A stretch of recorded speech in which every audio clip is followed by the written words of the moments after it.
Hello everyone. So in this movie I will show you how to replace the rocker cover gasket. So I've done some work on my engine before. It was replacing of O-ring on the vacuum pump.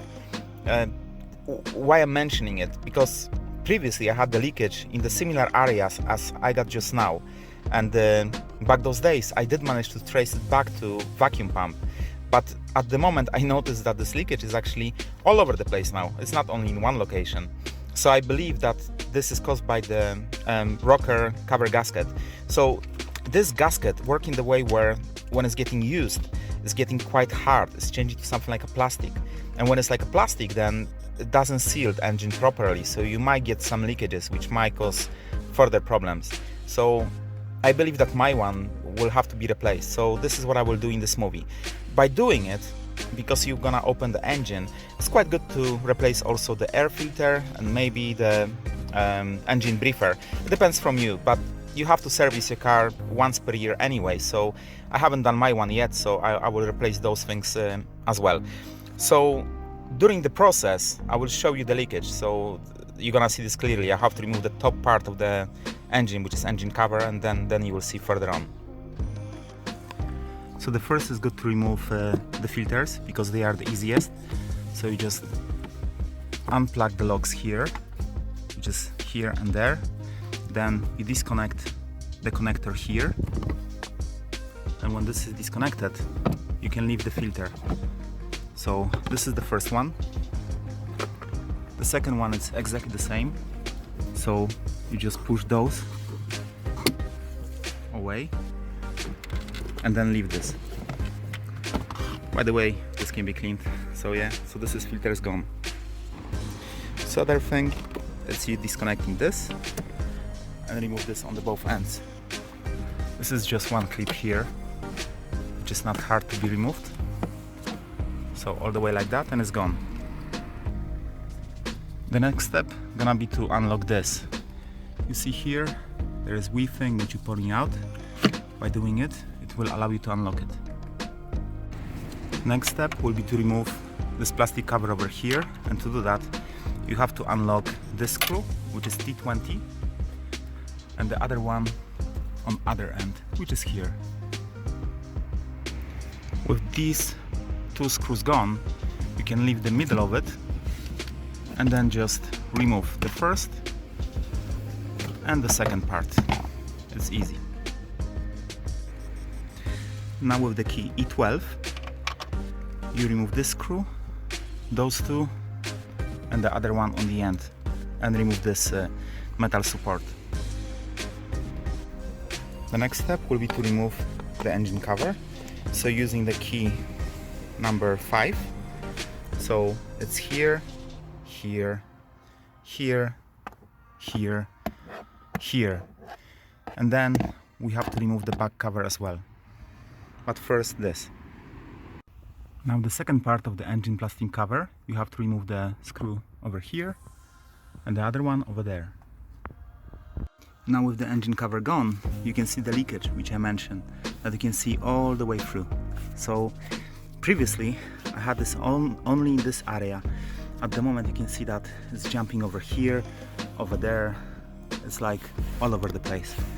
Here, this is a fresh one. Probably you can see it now.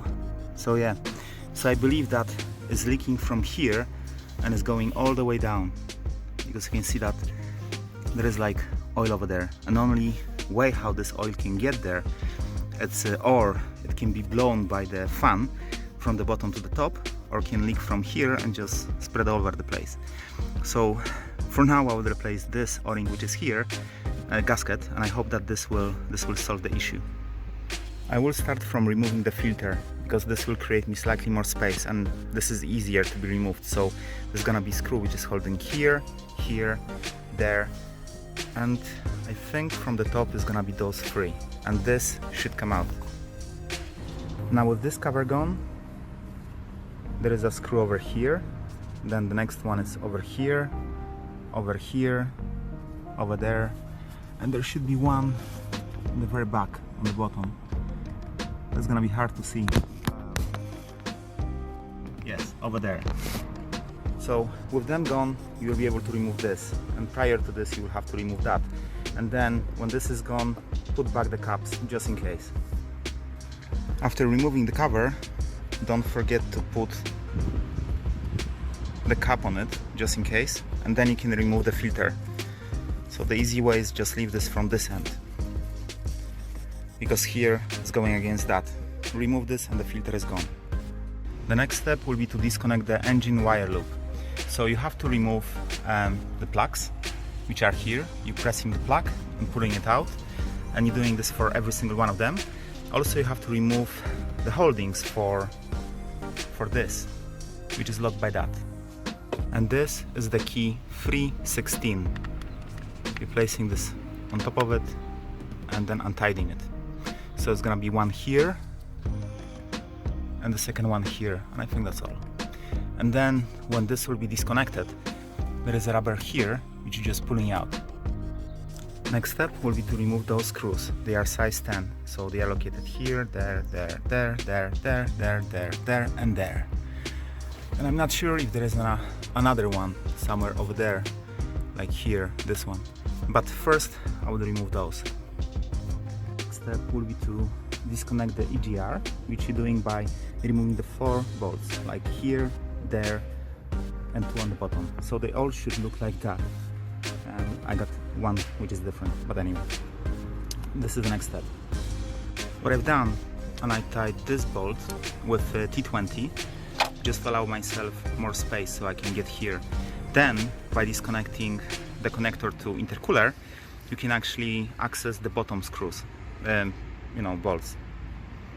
The next step will be to remove those screws. So they are size 11, and it's 1, 2, 3, 4, 5, and I'm not very sure, but I think, yeah, there is a 6th one on the very end over here. Oh, I think it's gone. Okay, so I don't have the last one, but anyway, you will have so many. Next one will be to remove this holder here, which is size 10. I miss one nut, which is here, so you have to remove this one as well. With all the screws gone, the last what you have to do is disconnect the connector on the back, which is on the bottom, I'm sorry, and then you press the button here to release it. After that, there was another connector on the back, and also the pressure cable as well. So you have to remove the pressure cable on the bottom, and then on the back connector. And then this is where you are. It's closer and closer. So we will have to remove those nuts, the holders, with key number 17, and disconnect all of them. So it's 1, 2, 3, 4, 5, and 6. So using the key HW6, you have to remove this nut, this one, and that one, so we can leave this away. Now we need to disconnect the sensor from here, which is this connector. You have to just press, unplug it, and then we have to disconnect again using key 17, this one, and I think this is the only one. We have to disconnect the one which goes down, because in other case you're not gonna be able to take it off. The next step will be to disconnect the fuel injectors. So you have to use the key 8 and remove on the both sides the screws which holding the fuel injectors. So it's gonna be 12 all the way through. The other important thing which I didn't mention, for this job it's very good to have a magnet, because it's not gonna be easy to remove those screws, and when you will take them off, before you will remove all the fuel injectors, make sure that you collected all the screws, because if any of them were left, they might actually fall into the engine, and this is gonna cause tremendous issue. So make sure, count them, just to make sure that you got the right amount. So you got 6 cylinders, you should have 12 screws. Make sure that you put them out, like all of them. With fuel injectors out, you can see that they might have some buildup of dirt. So good idea will be to clean them with the cloth before you will place them back. So spend a few moments on cleaning it, and then we're gonna go to the next step. So as you can see here, you see there is oil which was definitely leaking from here. So even if the whole problem is not related to to the gasket is definitely one of the reasons. So it's definitely something that has to be replaced. I will also recommend to use your time to clean as much as you can, because hopefully you're not gonna see this side of the engine any near soon. So do the proper cleaning, and then after that we're progressing further on. So the next step will be to disconnect the sensor. So you should press the button here and then pull it out like that. I don't have the button, but you should have it. And the next one, I will say straight away about this one. You have to press the sides here and then pull it out. Next step will be quite easy. You have to remove the screw over here, the bolt, and there is a bolt like across on the bottom, so you have to remove it as well. I can't really point it, but there is one, the second one is over there. And I think this is the same. Usually, from what I can see, we are using one type. No, this one is not. So it's gonna be not 6, it's gonna be 5. Now with the key size 10, we remove this screw, this one, then this one, this one, this one, this one, this one, this one, that one. On the back, I think there is one here. Yeah, this one, this one, this one, this one, this one, this one. And I think that's all. So let's do it. I just realized that to get to this screw, I will need this tool, which is 316, and I will have to remove this screw and the one which is underneath. And then after removing this, there will be easy access to this screw. For the next step, you will need the long 10, because you have to reach those. So you have to remove all of them. It's gonna be 12. So the long one, just put it and pull it. So with all of the bolts, which I mentioned to you, with all of them loose, they're not gonna come out, they are secure. You should be able to easily remove the top cover. So I'm gonna remove it, and then we're gonna look how it looks underneath. So guys, this is it. That's your engine wide open. So if you will have to replace the valve, chain, or even the turbocharger, this is the way how you will have to progress to get to it. So now my step will be to remove, this is the old gasket.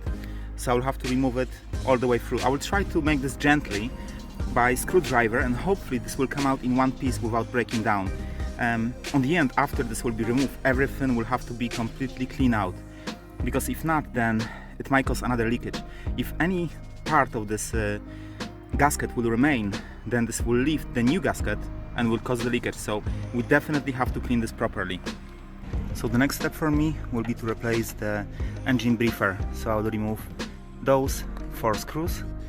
So with the new engine briefer on, this is just matter of adding the new gasket and then fitting all the bolts.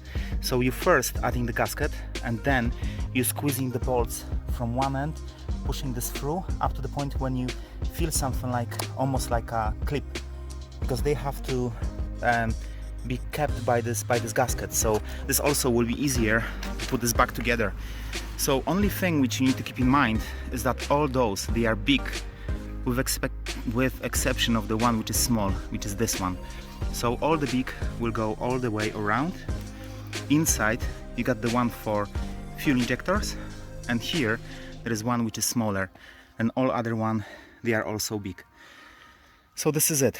Sadly, it took me a lot of time to get to the stage where I am, and this is the end of the day. I started after my work, so I will have to finish the movie at this stage, because recording and explaining everything further on just gonna take me too much time. And also this is quite easy, because everything that I will do from now is gonna be reverse engineering. So if you got to this stage, then you can just take the movie back and see all the steps back. But I don't think it's gonna be hard. Putting this back together is quite easy. The harder part is to take it apart in the way where you're not gonna damage anything. So okay, so I'm gonna put this back together and see, and hopefully everything will work. Now when all the job is done, I realized myself that I actually forgot to mention a few things. Like here with the cabin filter, There is also plastic security that you have to actually unlock, because if you're not gonna do this and just pull it out, you can break it. So first you have to release it on the both ends, this one and the other side. It's over here, so you have to unlock it. The other thing, when I mentioned cleaning of the fuel injectors, just to make sure that you don't open them or don't try to interfere with them at any way, because they are very sensitive, so you don't want to break them. What else? The other thing is, like, when you will finish all the job and you will be putting back everything together, you will realize that there are some holders for those screws, which they are placed in different locations. So what I would recommend, if you're gonna try to do this job, to use the camera just to take the picture of the engine and see where things are. So on the end you can just look on the picture and basically based on that add things into the right places. And the other thing, when you will finish the job and everything will be put back together, don't be surprised that engine will not start straight away. The thing is that because you will disconnect the fuel connections, it will take a few moments before the engine will get the fuel. So you will have to turn the key, then try to start it, leave it, try to start it, do this a few times, and in a few moments your car will start. Afterwards you will have the engine management light on, so you will have to use computer diagnostic to actually erase it. You don't have to use the proper BMW one, you can use simple. This is diagnostic that I used. I got professional diagnostic as well, but for simple just erasing of the fault codes I'm using something like that. So this one is called U480 and it works with BMWs and diesel engines.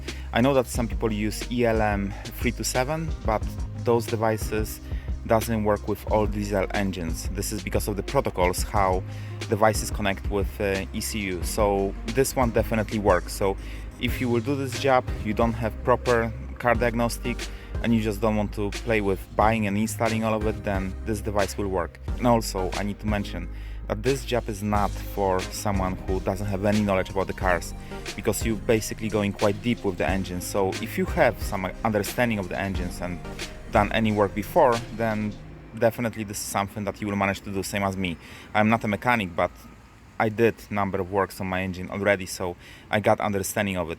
So if you are like me, you will manage. If you have no idea about cars or anything, don't try to do this, because you can wreck your engine. So I hope you enjoyed the movie, and as always I wish you a good day.